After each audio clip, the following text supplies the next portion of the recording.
Hello नमस्कार दोस्तों, आज हम आप सबको बताने जा रहे हैं कि जो है इनकम टैक्स का जो है नया आदेश जो है आ चुका है। बैंक खाते में ये जो है गलती अगर यदि आप करते हैं तो जो है आपको पड़ सकती है भारी जुर्माना।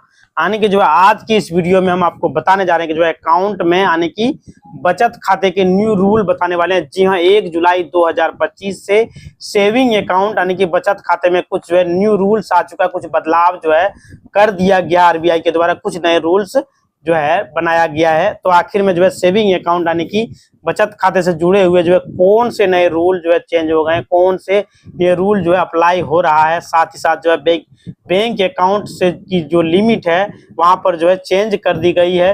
कई लिमिट जो है चेंज हो रही है, जो कि आप सेविंग अकाउंट में एक वित्तीय वर्ष में कितना पैसा जो है जमा कर सकते हैं, कितना पैसा आप विड्रॉल कर सकते हैं, उसकी क्या लिमिट रखी गई है, उससे क्या जमा और निकासी करने पर जो है आपको इनकम टैक्स डिपार्टमेंट के द्वारा नोटिस आ सकता है। साथ ही साथ जो है आप यूपीआई के माध्यम से जो है एक वित्तीय वर्ष में कितना सेंड कर सकते हैं, कितना जो है पैसा आप रिसीव कर सकते हैं अपने बचत खाते से। इसके लिए जो है साथ ही साथ आप सिंगल डे यानी कि जो है सिंगल ट्रांजैक्शन में आप जो है मैक्सिमम कितने रुपये को डिपॉजिट कर सकते हैं, कितने रुपये आप विड्रॉल कर सकते हैं, ताकि जो है आपको कोई भी इनकम टैक्स डिपार्टमेंट का नोटिस ना मिले। साथ ही साथ हम आपको जो है इस विषय पर भी जानकारी देंगे कि आप जो है अपने सेविंग अकाउंट यानी कि बचत खाते में अधिकतम कितना पैसा रख सकते हैं।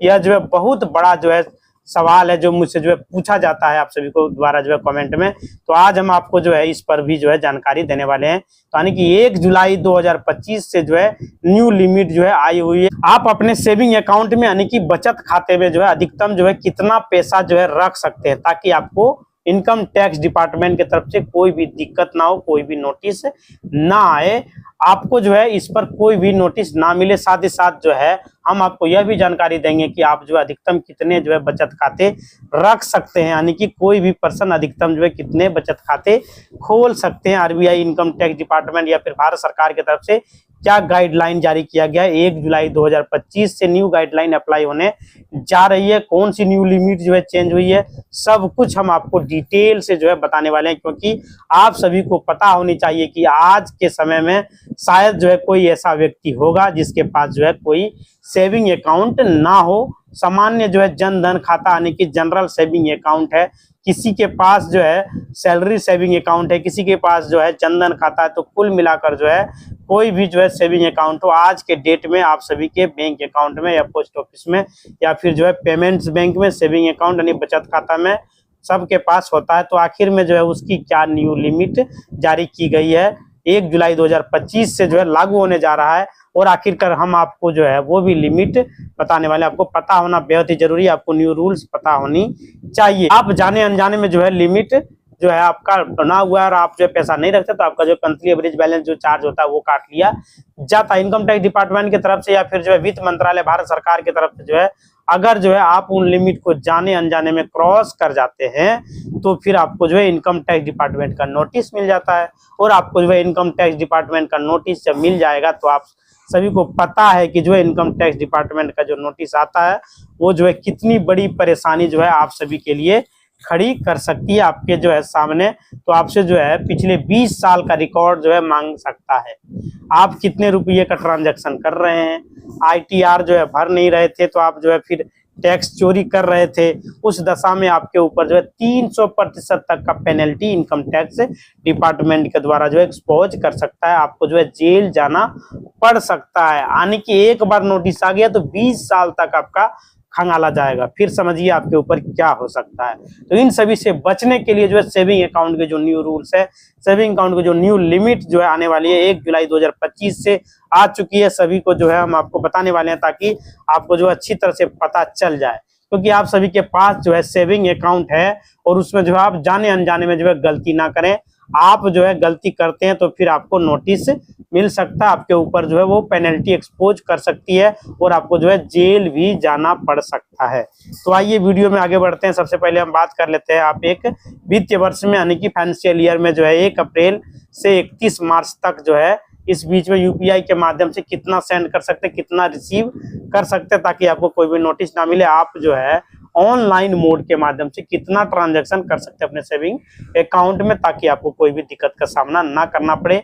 हम आपको जो है बताना चाहते हैं कि वैसे तो इनकम टैक्स डिपार्टमेंट कहीं भी जो है स्पष्ट नहीं लिखा है कि आप यूपीआई से जो है कितना जो है सेंड कर सकते हैं, कितना रिसीव कर सकते हैं, लेकिन यहाँ पर जो है दूसरे रूल्स जो है लिखा गया है कि उसकी क्या लिमिट है। मान लीजिए कि अगर आप जो है एक वित्तीय वर्ष में 20 लाख रुपया तक अपने जो है खाते में टर्नओवर जो है कर लेते हैं, 10 लाख से ज्यादा अगर आप जो है एक वित्तीय वर्ष में सेंड करते हैं 10 लाख से ज्यादा, तो एक वित्तीय वर्ष में रिसीव करते हैं, उस दशा में जो है आपको इनकम टैक्स डिपार्टमेंट के द्वारा जो है जीएसटी डिपार्टमेंट का जो है नोटिस मिल सकता है। जी हाँ, आप सभी को पता होनी चाहिए कि जीएसटी डिपार्टमेंट कहता है कि अगर जो है आपके खाते का टर्नओवर जो है 20 लाख रुपया क्रॉस कर जाता है, जब आप जो है एक वित्तीय वर्ष में 1 लाख से ज्यादा जो है सेंड करेंगे, 1 लाख से ज्यादा रिसीव करेंगे, तो आपके खाते में टर्नओवर 20 लाख रुपया हुआ, यानी कि जो है क्रॉस कर जाएंगे, तो ऐसे में क्या होगा कि आपको जीएसटी डिपार्टमेंट के द्वारा नोटिस भेजा जाएगा। जीएसटी डिपार्टमेंट क्या कहता है कि आपके पास अगर कोई जो है सर्विस प्रोवाइडर करते हैं और आपके खाते में जो है टर्नओवर 20 लाख से ज्यादा हो जाता है, तो फिर जो है जीएसटी नंबर लेना आपको अनिवार्य है। वह अगर आप जो है कोई सेल करते, कोई वस्तु अगर यदि बेचते, तो उस दशा में भी इसकी लिमिट जो है 40 लाख है, लेकिन सर्विस के मामले में जो है सिर्फ 20 लाख है। आप सभी ने देखा होगा कि पिछले वर्ष पानी पूरी वाले को जो है तमिलनाडु में जो है जीएसटी डिपार्टमेंट की नोटिस दिया गया था, 20 लाख की जो लिमिट है उसे आप क्रॉस ना करें, यूपीआई के माध्यम से जो है अपने व्यक्तिगत ट्रांजैक्शन करिए, यूपीआई में कोई भी दिक्कत आपको नहीं होने वाला। लेकिन अगर आप जो है नाते रिश्तेदार को जो है ट्रांजैक्शन करेंगे अपने बिजनेस के ट्रांजैक्शन में जो है सेविंग अकाउंट में, तो जो है क्योंकि आपको जो सेविंग अकाउंट है आपका बिजनेस के लिए नहीं है, अगर आप जो है उसे बिजनेस के लिए यूज करते हैं, तो उस दशा में आपको जो है इनकम टैक्स डिपार्टमेंट के का जो है नोटिस मिल सकता है। फिर आपके जितने भी जो है ट्रांजैक्शन किए हैं, जितने भी जो है यूपीआई या पैसे जो है ऑनलाइन के मोड से जो है सेविंग अकाउंट से जो है लिया है या किसी को भेजा है, तो जो है उसको ऊपर जो है आपको इनकम टैक्स डिपार्टमेंट का जो है नोटिस आ सकता है। मान लेगा कि फिर जो है आपके ऊपर पेनल्टी एक्सपोज कर दिया जाएगा, आपके ऊपर जो है पेनल्टी बना दिया जाएगा, और आप जो है टैक्स चोरी करते हैं अर्थदंड ऊपर लगाया जाएगा 300% तक। तो कुल मिलाकर जो है आप 10 लाख तक जो है यूपीआई के माध्यम से पैसा ट्रांसफर कर सकते हैं, कोई दिक्कत आपको आने वाला नहीं। यानी एक वित्तीय वर्ष में 10 लाख और दूसरा वित्तीय वर्ष में 10 लाख आप रिसीव कर सकते हैं, यानी कि एक वित्तीय वर्ष में 10 लाख जो है रिसीव भी कर सकते हैं, 10 लाख भेज भी सकते हैं। लेकिन अगर आपने जो है 10 लाख से ज्यादा जो है किसी को भेज दिया एक वित्तीय वर्ष में, 10 लाख से ज्यादा जो है रिसीव भी कर लिया, तो उस दशा में जो है आपको दिक्कत हो सकती है। ऐसा नहीं है कि अगर आपने जो है कर दिया तो नोटिस आ जाएगा। जीएसटी डिपार्टमेंट का नोटिस जो है आपको मिल सकता है। आप जो है बहुत सारे जो है कहेंगे कि मैंने तो बहुत ज्यादा जो है कर दिया, 20 से 40 लाख जो है सेंड कर दिया, 40 लाख मैंने रिसीव कर लिया, तो मुझे तो नोटिस नहीं मिला। तो जो है आप सभी को पता होनी चाहिए कि नोटिस आपको अगले जो है 3 सालों में कभी भी आ सकता है। जी हाँ, इनकम टैक्स डिपार्टमेंट कहता है कि जो है ट्रांजैक्शन जो है आपने आज किया है, इसका नोटिस हम आपको अगले 3 सालों के भीतर कभी भी दे सकते हैं। ऐसा नहीं है कि आपने जो है 2025 में जो है ट्रांजैक्शन की लिमिट को क्रॉस किया है तो आपको जो है 2025 में ही नोटिस मिल जाएगा। आपको जो है 2028 तक आपको कभी भी इनकम टैक्स डिपार्टमेंट की तरफ से नोटिस का जब भेजा जाएगा, आपको जो उसका जवाब देना पड़ेगा कि आपने यह पैसा किसको भेजा, कहाँ से भेजा, यह इसका सोर्स क्या है।